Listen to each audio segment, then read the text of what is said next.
Prépare-toi comme Marie.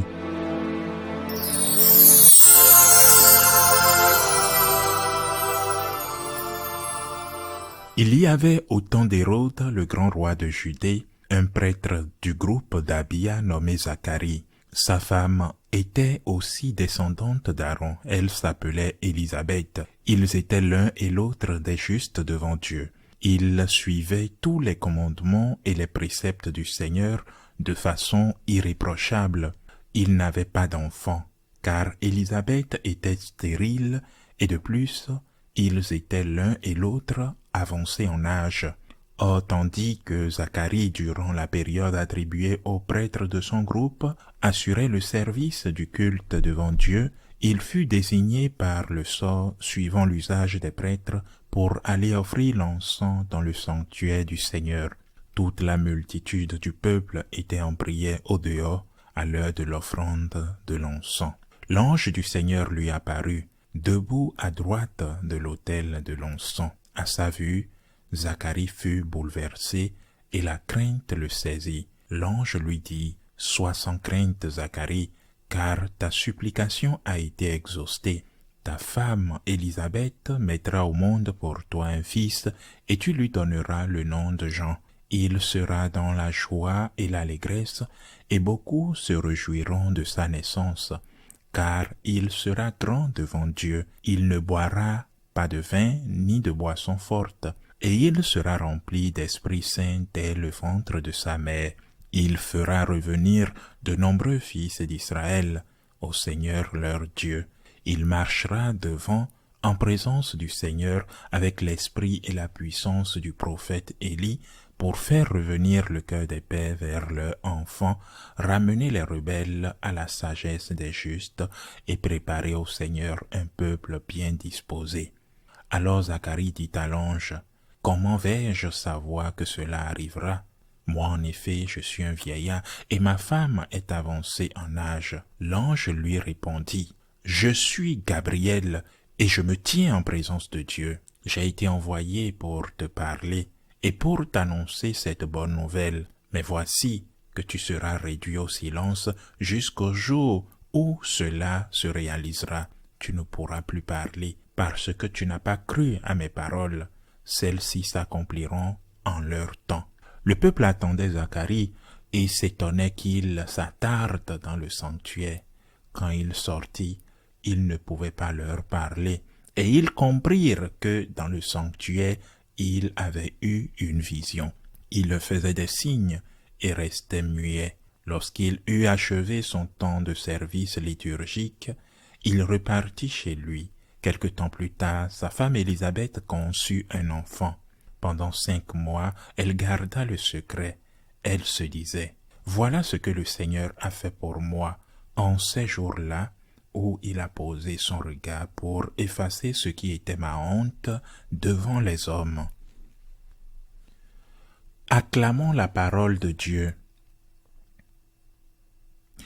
Être messager implique 2 choses essentielles. Avoir l'humilité et reconnaître que le message n'est pas le vôtre, que vous êtes un porte-parole et accepter les risques liés à la transmission de ce message, parfois en empruntant un chemin hostile, un lieu dangereux ou simplement en supportant la fatigue du voyage.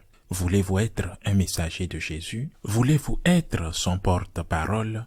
Sachez que vous serez persécutés comme lui, car la parole que vous prononcerez en son nom ne sera pas bien accueillie par beaucoup dans le monde. Le Seigneur l'a dit, « S'ils m'ont persécuté, ils vous persécuteront aussi. » Pourquoi s'étonner d'être persécuté pour témoigner du Christ? C'est pourtant normal. Ce qui devrait nous préoccuper, c'est plutôt les applaudissements, c'est plutôt d'être applaudi. Le Seigneur dit aussi, « Malheur à vous lorsqu'on vous applaudit, malheur à vous, mais heureux êtes-vous lorsqu'on vous persécute à cause de moi. » La première qualité d'un messager, c'est d'accepter la fatigue, les risques et les critiques liés à la transmission de la parole du Seigneur.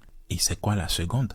La seconde, et c'est la plus importante, est d'avoir l'humilité de renoncer à ses propres paroles afin que sa bouche puisse proclamer celle du maître, du messager. Ne vous appropriez pas le message, ne le manipulez pas, ne le modifiez pas, vous portez l'étendard du roi. Vous êtes son porte-parole, vous transmettez son message. Ne parlez pas en son nom en disant autre chose que ce qu'il vous a demandé de dire. C'est une responsabilité immense.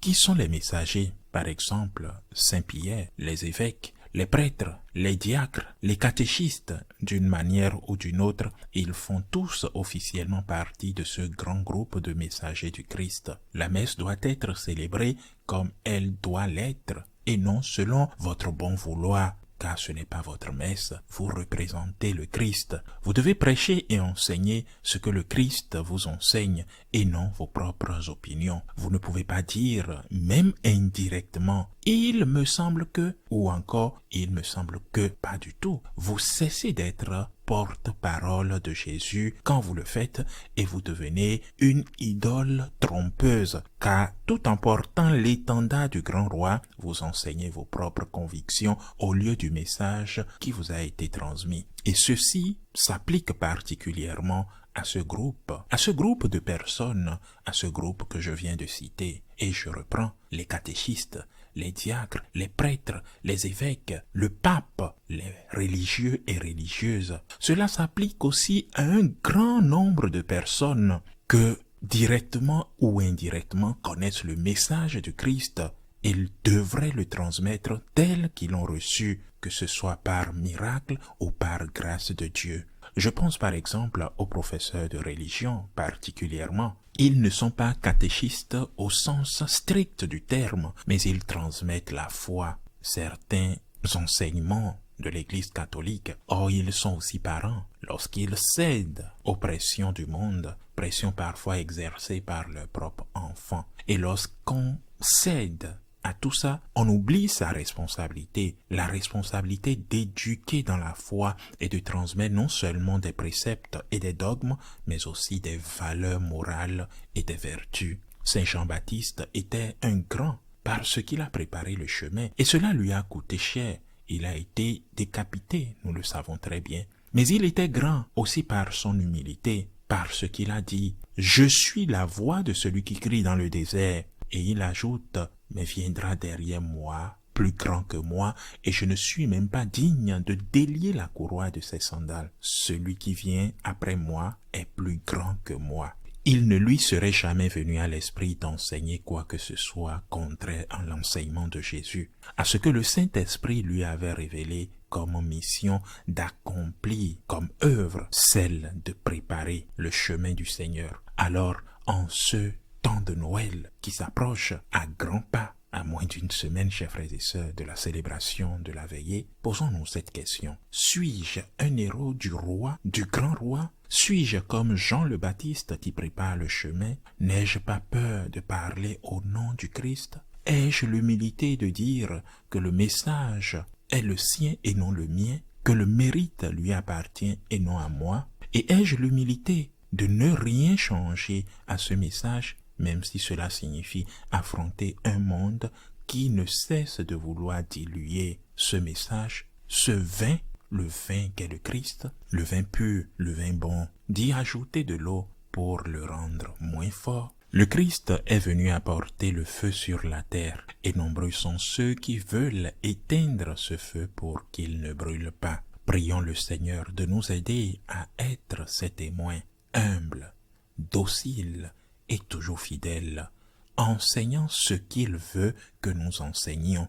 Prions-le de nous donner la force de proclamer sa parole à tous les peuples du monde. Ainsi soit-il.